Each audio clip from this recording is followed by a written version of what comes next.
BMW, c'est un peu comme les films de boules.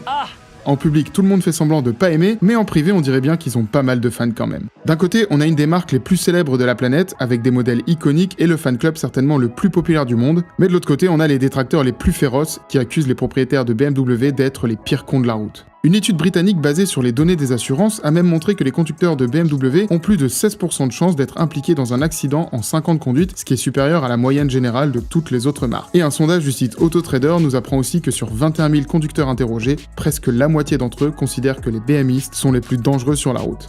Donc on dirait bien que le monde est divisé en deux parties, les pro-BMW et les anti-BMW. Les fans de la marque sont des gens prétentieux, agressifs ou dangereux, et ses détracteurs sont des perdants fragiles. Quoi qu'il en soit, BMW ne laisse personne indifférent, et il n'existe pas de marque qui polarise plus deux visions du monde qui s'opposent. Peu importe votre opinion sur la question, je sais d'avance qu'il sera très difficile de vous faire changer d'avis, parce que les stéréotypes sont solides, et peut-être bien que la marque a volontairement alimenté cette image elle-même. C'est pourquoi dans cette vidéo, on va s'intéresser au fond du sujet, et tenter de trouver les raisons qui expliquent pourquoi les gens bien détestent BMW.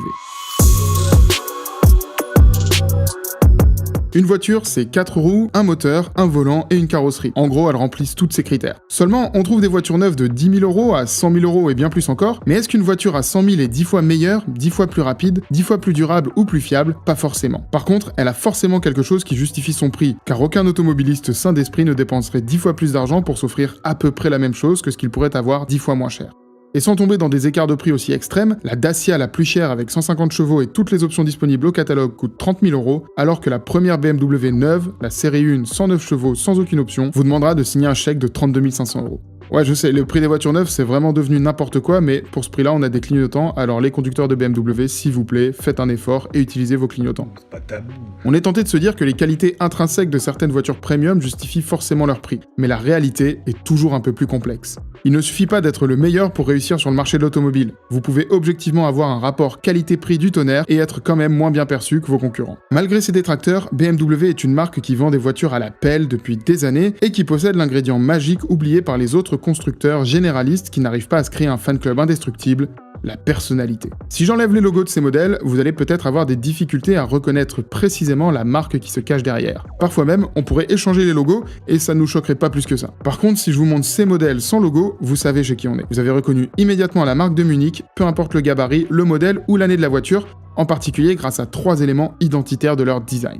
Les Angel Eyes, 2 projecteurs dans chaque optique à l'avant qui créent ce regard typique des BMW, le Hofmeister Kink, un angle négatif dans le dessin de la vitre arrière situé à la base du pilier C, qui est apparu pour la première fois sur la 3200 CS en 1961 et qui est présent depuis sur tous leurs modèles. Et enfin bien sûr les Kidney Grills, la calandre divisée en 2 parties en forme de haricot qui confère à la marque un look unique et reconnaissable entre tous. Un avantage énorme pour l'identification que peu de constructeurs peuvent se vanter d'avoir, comme par exemple Alfa Romeo avec son éternel calandre triangulaire. Donc le constat est simple, quand vous croisez une BMW, vous savez que c'est une BMW. Le désavantage, c'est que quand vous croisez un mec un peu imprudent sur la route et qui roule en BMW, vous allez facilement identifier la marque et coller le stéréotype qui va bien, encore un crétin en BM. Mais l'avantage d'avoir un design aussi iconique et cohérent au fil des années, c'est que c'est bien la marque qu'on identifie. Et une marque, ça veut dire quelque chose. Une marque, c'est un repère, c'est une empreinte, une histoire et un ensemble de valeurs qui cohabitent dans une entité. Les 3 lettres de BMW, ça veut pas juste dire bayerisch machin truc bidule, en réalité ça symbolise un caractère haut de gamme, sportif, allemand. Et ça, c'est très valorisé dans notre société en ce moment, surtout quand on met le prix. Pour 30 000 €, on préfère tous avoir un truc synonyme de qualité, d'exclusivité et de précision, plutôt que quelque chose de commun, utilitaire et accessible.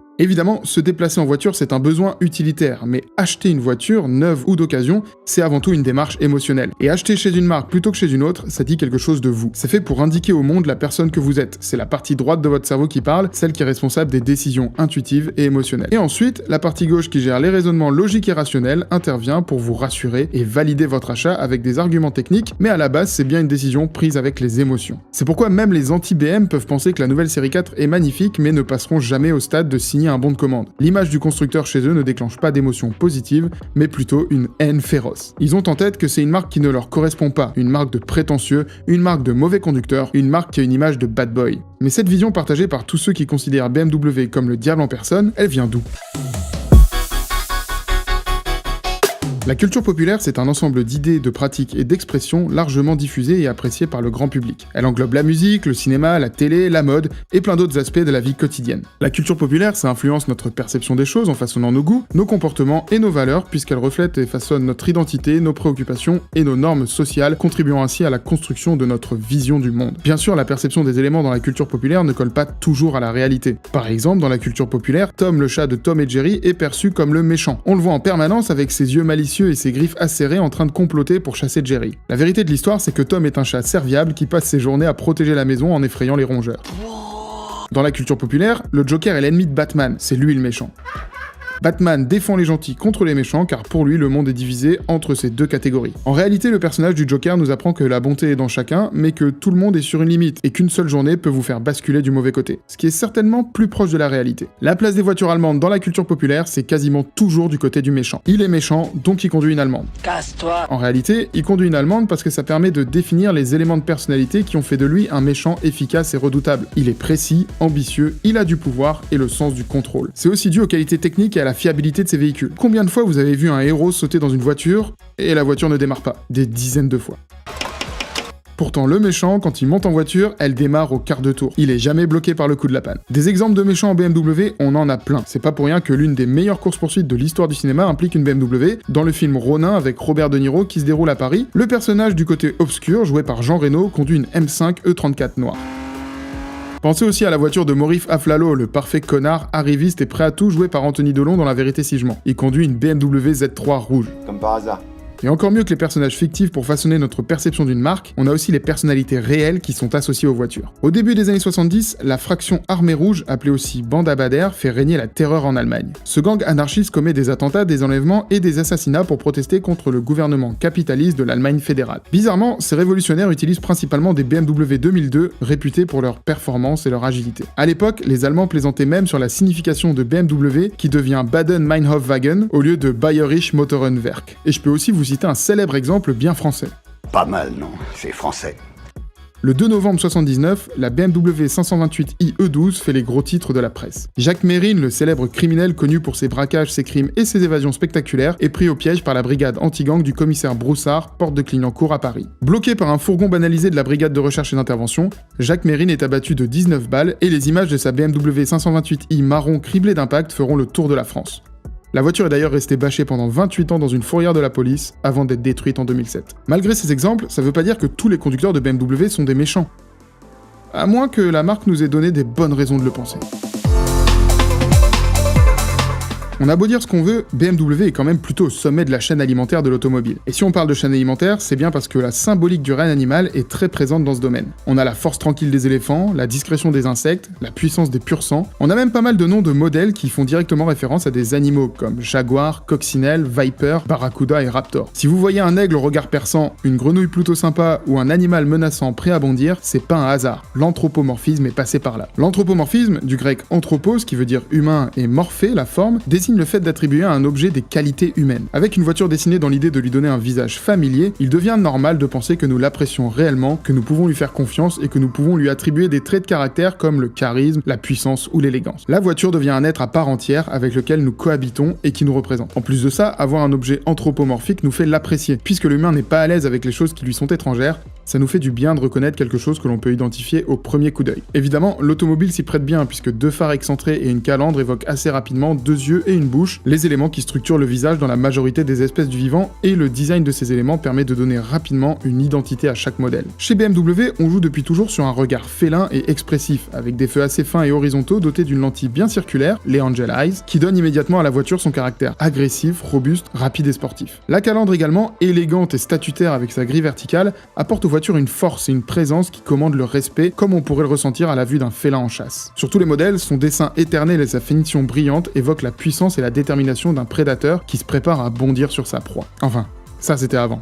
Depuis 2020, BMW a procédé à un lifting de certains de ses modèles les plus importants, et sa fameuse calandre est passée de félin charismatique à Doncaster. Que ce soit les fans historiques ou les anti-BMW, on dirait bien que la majorité s'accorde à dire que ce nouveau design n'est pas vraiment une réussite. Le coupé série 4 a ouvert la voie en suscitant beaucoup de controverses avec cette nouvelle calandre surdimensionnée, Puis le constructeur allemand a dévoilé la M3 G80 et la M4 G82, eux aussi équipés de la nouvelle calandre XXL. Il faut dire que cette évolution est aussi destinée aux marchés non européens comme le marché des Émirats ou le marché asiatique, sur lequel BMW doit continuer à séduire car c'est un réservoir énorme de clients potentiels. Dans cette partie du monde, l'histoire automobile est forcément moins ancienne qu'en Europe ou aux États-Unis et les clients ont à cœur d'être visibles dans leur voiture puisque c'est un véritable symbole de réussite sociale. Chez nous, ce design a suscité des réactions très fortes de la part des clients, mais le responsable du design chez BMW, Domagoj Dukic, a choisi de défendre ce parti pris stylistique. Certains produits, qu'il s'agisse de voitures ou d'autres objets physiques, sont mieux appréciés en personne, et nous pensons que les clients auront une opinion différente de la nouvelle calandre lorsqu'ils verront les nouvelles M3 et M4 en vrai. Là-dessus, je suis totalement d'accord. Il vaut mieux toujours juger en vrai plutôt qu'en photo, car en général, les images fournies à la presse ne rendent pas hommage aux voitures, dont on découvre toutes les subtilités en les ayant vraiment sous les yeux. La controverse de cette nouvelle grille a été telle que même le chef du design du groupe BMW, Adrian Van Hooydonk, a pris la parole. En tant qu'entreprise, il faut continuer à avancer. Dès que vous restez immobile, vous devenez une cible facile. Je ne suis pas psychologue, mais je sais que BMW est une marque qui compte pas seulement des clients, mais aussi des fans. Ils connaissent toute notre histoire en matière de design et ont des opinions bien arrêtées à ce sujet. Je ne pense pas que ce soit une mauvaise chose, cela signifie que nous avons vraiment établi une connexion émotionnelle avec ces personnes. Avec cette précision, on comprend que le Big Boss a parfaitement saisi l'élément qui fait la force de la marque face à toutes ses concurrentes, la personnalité. Dans un marché qui se tourne progressivement vers l'Orient et où de plus en plus de constructeurs chinois arrivent avec des nouveautés quasiment au niveau des marques européennes centenaires, BMW tente des choses fortes dans son style pour rester une marque identifiable entre toutes les autres et garder sa longueur d'avance. J'ai pas envie de faire le grand littéraire, mais cette stratégie me rappelle une phrase de William Shakespeare. Aimez-moi ou détestez-moi, les deux me sont favorables. Si vous m'aimez, je serai toujours dans votre cœur. Si vous me détestez, je serai toujours dans votre esprit. Vous avez noté que j'ai pas donné mon avis personnel sur la nouvelle face avant des BMW dans cette vidéo. Ce qui m'intéresse, c'est de faire un sondage auprès des passionnés abonnés à la chaîne pour voir ce que vous en pensez. Alors j'ai hâte de lire votre avis en commentaire. Et si vous avez apprécié cette vidéo, allez jeter un œil sur la chaîne pour découvrir mes autres analyses du design automobile. À la prochaine!